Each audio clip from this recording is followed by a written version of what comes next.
Hello, and well, I misled you on purpose. I've not yet titled it, but I'm sure the title is How to Understand the Hub, the Bridge, and Repeater. You should not be surprised since the video is so short.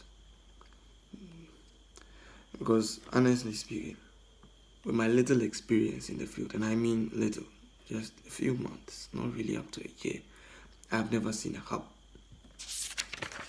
I've never seen a bridge. I hear some people use them, but frankly, I also had never seen a repeater. What I saw were a lot of switches, routers, laptops, other servers, and other stuff.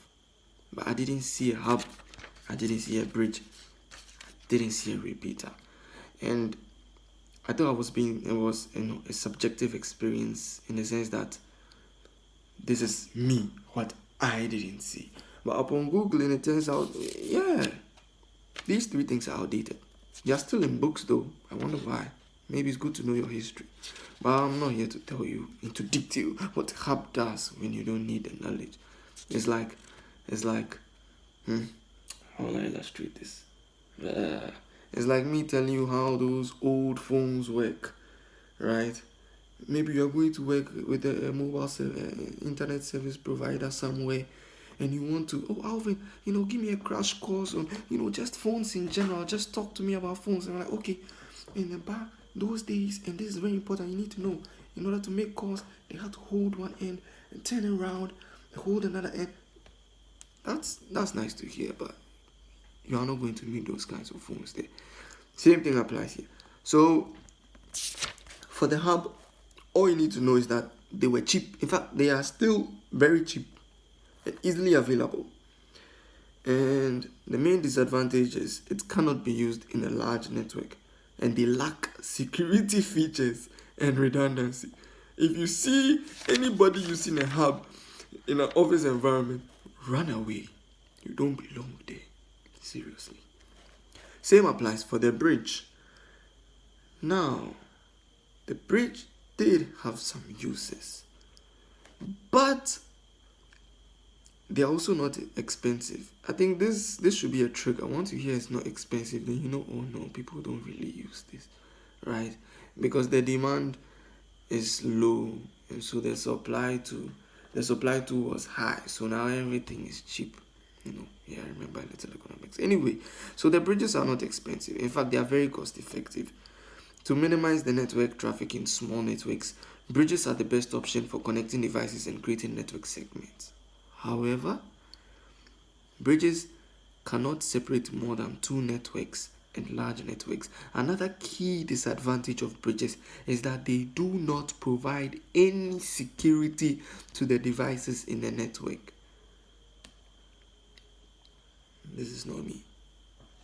So ask yourself, it's possible, I'm making room for that possibility, that there's someone there that believes, oh no, these are the underdogs of the network environment, I'll bring them back.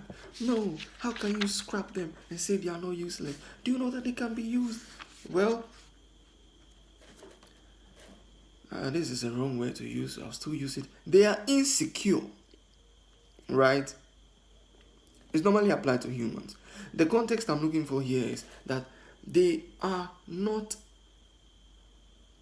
I don't want to reuse the word secure, but then they are not made in a firm way. They are not fortified to protect your network. And so it will be a risk, a big risk at that, to go in for any of these, to build your network around a hub. Is suicide. It can easily be penetrated. Easily. Anyone can easily have access to very confidential information on the network. Now that's out of the way. Let's check out the repeater now. The repeater tool is not really used these days. I believe I'm wrong. Research. But then you'll find it in most office environments. But what caught my eye was how it works, right? Let me read a bit of it to you. A repeater is a device that regenerates a signal to improve the signal strength over long transmission distances. By using repeaters, you can exceed the limitations of various networking technologies regarding the segment length for which signals can be transmitted. There's a picture. Let me just shift the phone so you see the picture. Okay. That's not good enough. But you see this thing. Wow, that's so blurry. No, that's too blurry. But there are some boxes, right? You see some desktop and a box at the top right corner and another at the middle row, right? Exactly. Those are the repeaters. And you could think of it this, you see in the Bible, I hate to take you there. This is not a sermon. It's tech. But promise, I'm not here to, sermonize you. Who does the word? Back then, you see something like, and Moses proceeded to speak to the entire congregation, and the Israelites were easily over 600,000. So how can one man's voice be heard by 600,000 people? That simply is not logical, right? And the scriptures didn't make any indication that suddenly Jehovah's Spirit fell upon him and his voice was that loud. We don't know for sure. But what we do know is that even back then, there were repeaters, right? So maybe at a reasonable distance from Moses is, maybe someone, an Israelite. And he has been assigned the role of a repeater. And a reasonable distance from him is another repeater. Another repeater spread out at reasonable distances. So, if Moses speaks and says, "You shall not commit murder, for it is written," it's likely that he may pause. And this guy will shout, "You must not commit murder, for it is written." Then he carries on, "You must not commit murder, for it is..." Then he says the next sentence. And in that order, slowly, everyone is getting to hear what Moses has to say. Repeaters. And in the network sense, I can understand why we'll need this, right? Because the signals get weaker the longer the connection. So once you reach a point whereby, after connecting a few computers, you realize that, okay, you have dropped from maybe 10 megabits to 6 megabits.